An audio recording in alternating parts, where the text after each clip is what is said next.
दुख के साथ में भी आज यहाँ पे खड़ी हूँ। बहुत सारे माननीय विधायक जी, मंत्री जी भी बहुत सारी बड़ाइयाँ कर रहे हैं कि हमारी सरकार ने खेलों के लिए इतना किया, हमारी सरकार ने खेलों के लिए इतना किया, लेकिन बताते हुए दुख हो रहा है। 2 साल तक सड़कों पे हमने संघर्ष करके एक लड़ाई लड़ी थी, एक गुंडे बदमाश से एक हमारी कुश्ती को बचाने की लड़ाई लड़ी थी, और उसी कुश्ती को आज 2 दिन पहले उसी बदमाश के हाथों में देने का काम अगर किया है तो आपकी पार्टी ने किया है। तो खिलाड़ियों की बात जब आप करते हो तो हमें तकलीफ होती है। एक निवेदन देखिए विनेश जी, मैं एक निवेदन सर, एक निवेदन जब हम सड़कों पे घिसट रहे थे सर, हरियाणा सरकार से आप भी मंत्री थे, आप लोग मुख्यमंत्री थे, आप एक निवेदन करना। देखिए आपको हम लोग किसी पॉलिटिकल पार्टी का हिस्सा समझ के नहीं, एक देश का गौरव समझ के आपके लिए वो कर रहे हैं। देखिए कुछ चीजें जिंदगी में होती हैं, इसका मतलब ये नहीं है कि हम लोग उसको पार्टीबाजी का हिस्सा बना के इस तरह से प्रस्तुत करें। मेरा आपसे निवेदन है कि आप अगर सबकी गरिमा का ख्याल रखेंगे तो आपकी भी गरिमा का सब लोग ख्याल रखेंगे। तो इतना निवेदन है और कुछ नहीं। बिल्कुल, ये बहुत बड़ी बात कही है। आपको जीवन में अभी बहुत आगे जाना है सर। बिल्कुल मैं आपकी चीज से एग्री करती हूँ। जब हमने ये लड़ाई लड़ी थी तो कोई पार्टी विशेष को देख के नहीं लड़ी थी। एक खिलाड़ी होने के नाते आज मैं खड़ी हूँ, एक खिलाड़ी होने के नाते हमने आवाज उठाई थी, और खिलाड़ी हमेशा खिलाड़ी रहेगा। सर, मैं जब राज्यपाल जी की जो हमें बुक दी गई थी, राज्यपाल जी ने भी जब भाषण दिया था उसमें अगर हम खिलाड़ी हैं, सबसे पहले अगर हमारा दिमाग जाता है तो खेलों पे जाता है। अब जब भी मैं अखबार पढ़ती हूँ तो सबसे पहले खेल के पेज पे मैं जाना पसंद करती हूँ कि क्या हमारे खेलों का चल रहा है। तो मेरा जब सबसे पहले मेरे को बुक हाथ में मिली, मैंने सबसे पहले खेलों का निकाला कि खेलों के लिए हमारे हरियाणा प्रदेश में कितना खिलाड़ियों के लिए किया गया है, और बड़े दुख के साथ में बोलना पड़ रहा है सर, उसमें 2 लाइन में हमारे खेलों को खत्म कर दिया गया। तो इससे 10 सालों में जो स्थिति रही है खेलों की, उससे स्पष्ट पता चलती है। दूसरा, खेल मंत्री जी भी यहाँ बैठे हैं, इन्होंने भी बताया था कि हमने 593 करोड़ रुपए जो है वो खिलाड़ियों को कैश अवार्ड के रूप में देने का कार्य किया है। मुझे नहीं लगता कि ये आंकड़े ठीक है, क्योंकि बहुत सारे खिलाड़ी भी शिकायत करते हैं उनको जो कैश अवार्ड है वो टाइम से नहीं मिलता है। जो आप मंत्री जी आप इकट्ठा ही बोल रहे हैं, आप इकट्ठा ही बोल रहे हैं सर, आपका यह पूरा विषय आपके ऊपर है। तो 593 करोड़ रुपए इन्होंने बोला है कि कैश अवार्ड में दिया है। तो मैं ये क्लैरिटी चाहती हूँ खेल मंत्री जी से भी कि ये 593 करोड़ रुपए आपने टोटल स्पोर्ट्स के ऊपर खर्च किया है, या सिर्फ 593 करोड़ रुपए आपने खिलाड़ियों को कैश अवार्ड देने के रूप में कार्य किया है। तो सदन के सामने ये स्पष्ट होना चाहिए, ताकि पूरे हरियाणा का जो खिलाड़ी है उसको पता होना चाहिए कि उनके ऊपर हमारी सरकार कितना खर्च कर रही है। दूसरा सर, एक और पॉइंट आया था उसमें कि 50 करोड़ रुपए 250 इंडोर जिम इन्होंने बनाने का कार्य किया है। फिर हमने इसका कैलकुलेट किया तो उसके बाद में इसका आया 20 लाख रुपए एक जिम का। तो मुझे तो सर समझ में नहीं आया, और माननीय सदस्यगण सभी बैठे यहाँ पे, 20 लाख में आप इंडोर जिम भी बना देंगे, उसमें आप जिम भी दे देंगे। इतनी अगर आसानी से अगर खेलों की सुविधाएं उपलब्ध होती हैं तो मेरे ख्याल से हर गांव में, हर गली नुक्कड़ के ऊपर ऐसी जिम खोली जानी चाहिए। तो इसका भी ब्यौरा अगर स्पष्ट तरीके से अगर हमारी सरकार देने का कार्य करेगी तो मेरे को अच्छा लगेगा। दूसरा सर, खेलों के प्रति नर्सरी चल रही है हमारी, खेलों की 15-20 सालों से खेलों की नर्सरी चल रही है। और अगर मैं आपको बताऊं कि अगर आज से मैं 20 साल पहले की भी बात करूं तो खिलाड़ियों को जो डाइट का जो पैसा मिलता था वो 1500 रुपए मिलता था। आज 20 साल बाद भी उन्हीं खिलाड़ियों को वो 1500 रुपए डाइट के रूप में मिल रहे हैं।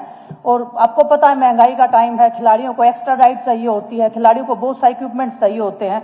वो 1500 रुपए में मुझे नहीं पता वो क्या खाएंगे और क्या कर लेंगे। सरकार को टाइम के साथ में इसको बढ़ाना चाहिए था। और दुख की बात यह है कि इस साल जो पिछले साल का जो 2024 में जो ये नर्सरी स्टार्ट हुई थी, 2025 का अभी फाइनेंशियल ईयर खत्म हो गया सर, लेकिन 10 महीने से खेल नर्सरी में ना तो किसी कोच को सैलरी मिली है, ना किसी खिलाड़ी को डाइट का पैसा मिला है। तो 10 महीने से अगर आप जो छोटे छोटे बच्चे हैं जो सीखना चाहते हैं स्पोर्ट्स को, अगर उनको ही कुछ नहीं मिल रहा है तो मुझे नहीं लगता कि बड़े खिलाड़ी कुछ ज्यादा आस और उम्मीद सरकार से लगा सकते हैं। दूसरा सर, जब मेडल आता है, ओलंपिक्स में आता है, कॉमनवेल्थ गेम्स में आता है, आज भी माननीय सदस्यगण बहुत सारे कि हमारे राष्ट्रपति जी ने हमारे खिलाड़ियों को सम्मान दिया, बिल्कुल सम्मान दिया, और राष्ट्रपति जी का भी हम हमेशा आभारी रहते हैं और हमारा हौसला भी बढ़ता है उन अवार्ड से।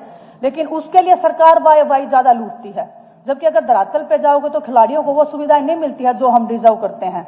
ओलंपिक्स की बात लगा लीजिए, चाहे 12 की ओलंपिक की बात है, चाहे 16 की है।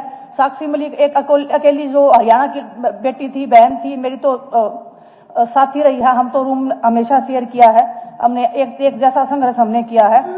उसने मेडल जीता सर, लेकिन उसको अगर गांव में जाके देखोगे तो आज भी उनके गांव में स्टेडियम की सुविधा नहीं है।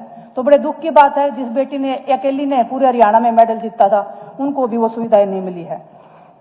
दूसरा सर, कैश अवार्ड की अगर मैं बात करूं तो कैश अवार्ड जो है, एक अगर मैं अपनी बात करती हूं, 2013 की 12 की बात करती हूं, जब मैं अंडर 14 में खेलती थी तो मेरे को एक बार 5 लाख रुपए का चेक मिला था। मैं एशियन चैंपियनशिप में गोल्ड मेडल जीत के लाई थी। अगर मैं आज उस चेक को अगर मैं रखूं और 50 करोड़ रुपए आप एक साइड में रखोगे तो मैं वो 5 लाख को मैं सबसे बड़ा मानूंगी।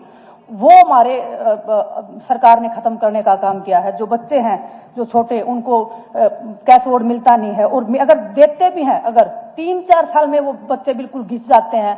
फैमिलीज बिल्कुल ऐसे होती है कि हमें खेल छुड़वाना है, क्योंकि उनको वो इक्विपमेंट्स नहीं मिलते हैं, टाइम से कुछ मिलता नहीं है, हेल्प नहीं होता सरकार से। तो बहुत सारे बच्चे इसके कारण स्पोर्ट्स को भी क्विट करने का काम करते हैं। दूसरा सर, एक इसी में कैश अवार्ड से रिलेटेड है।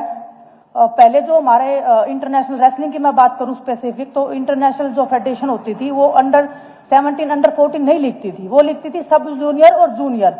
लेकिन जब से इंटरनेशनल फेडरेशन ने उसका थोड़ा सा नाम चेंज कर दिया, अंडर 14, अंडर 17, तो हमारे कैश अवार्ड में ऐसी एक पॉलिसी डाल दी कि अंडर 17 है, अंडर 14 है, इसको कैश अवार्ड नहीं मिलेगा।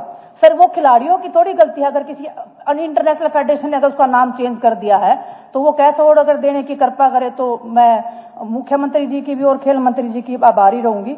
और मैं सर, सदन के माध्यम से मैं खिलाड़ी हूं, और मैं बिल्कुल जो आप लोगों ने कहा कि मैं एक पार्टी विशेष से बिल्कुल ऊपर उठ के मैं बात कर रही हूं आपसे।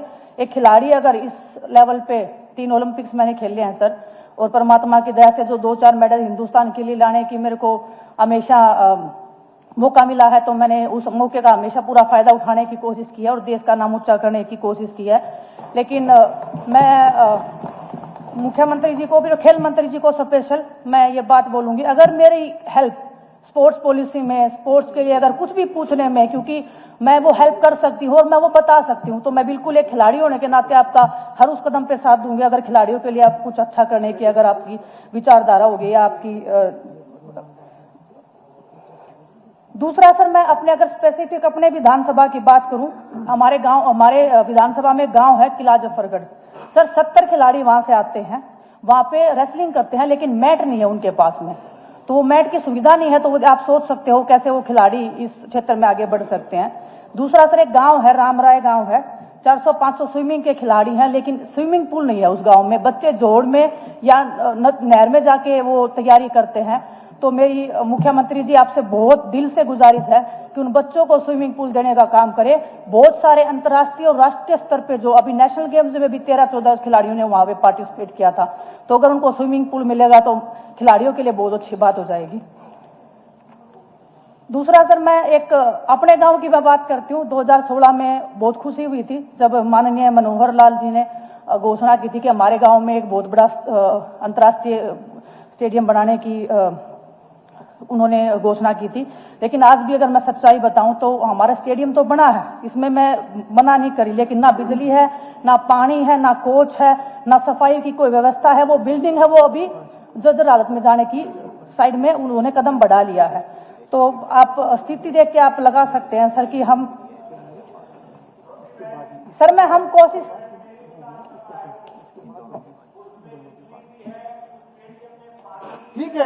ठीक है, बीच में बस आप कंक्लूड कीजिए विनेश, समय हो गया सर। सपोर्ट्स की बातें बहुत है सर, मैं आपको आप मेरे गांव चलना मेरा आप अपनी बात रखो, आपका समय मैंने आपको 3 मिनट एक्स्ट्रा दे दिए, आप अपने कंक्लूड सर। बस मैं चलो लास्ट, अगर आप बोल रहे हो, आज मुख्यमंत्री जी भी बैठे हैं, आज मैं सच्चाई पूरे सदन के सामने रखना चाहती हूँ और हरियाणा प्रदेश की जनता के सामने भी। जब मैं पेरिस ओलंपिक्स में फाइनल में चली गई थी, वो परमात्मा को कुछ और मंजूर था, मेरी किस्मत ठीक नहीं थी, जो भी मैं वो उस चीज को हम स्वीकार करते हैं। लेकिन उसके बाद में पूरा देश खुश भी हो रहा था, उस रात को मेरे कारण ही दुखी हो गया था। उस टाइम पे बहुत सारी बातें हमारे देश में चल रही थी, अच्छी बुरी सब चीजें मैंने देखी हैं एक रात में। उस टाइम पे हमारे मुख्यमंत्री जी ने सामने आके एक घोषणा की थी कि हम विनेश हमारी बेटी है और उसको हम सिल्वर मेडल का पूरा सम्मान देंगे। आज सर सदन में आप भी बैठे हैं, मैं भी बैठी हूँ, पूरे प्रदेश को सच्चाई पता होनी चाहिए कि उसका। अब तो सदन की माननीय सदस्य है जी, जी जी कोई ऐसा विषय नहीं है। हमने कहा था अब नहीं, अब तो माननीय सदस्य है इस सदन की।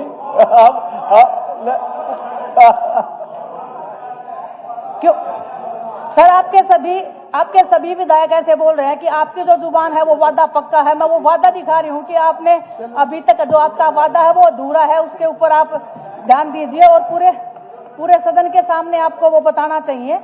आपने जो सम्मान देने की बात की थी, हमें भी अच्छा लगा था, पूरे प्रदेश के खिलाड़ियों का हौसला बढ़ा था। और ये बात ना पैसे की है ना और किसी चीज की है, ये सम्मान की बात है। हर खिलाड़ी का हौसला उस चीज से बढ़ता है। तो क्योंकि मेरे को प्रदेश में बहुत सारे लोग बोलते हैं, पूछते हैं सर कि तुम्हारा तो कैसा वोट आ गया, तुम्हारा तो, मैं बोली नहीं, मेरा भी नहीं आया, आपका भी नहीं आया, और हम मिलके इस चीज की लड़ाई लड़ेंगे। तो आपने मौका दिया सर कभी मैं चाहूंगी कि स्पोर्ट्स के ऊपर थोड़ा सा लंबा हमें टाइम दें, क्योंकि बहुत सारे जो बच्चे हैं वो मेरी साइड में देख रहे हैं स्पोर्ट्स के, और मैं चाहती हूं कि मैं उनका जो सर है वो गर्व से रखूं और उनको प्राउड होना चाहिए कि हमारी खिलाड़ी सदन में है। बहुत बहुत धन्यवाद सर आपका। अगर आप ये वीडियो YouTube पर देख रहे हैं तो हमारे चैनल को सब्सक्राइब करें और बेल आइकन को दबाना ना भूलें। अगर आप Facebook पर ये वीडियो देख रहे हैं तो हमारे पेज को लाइक करें।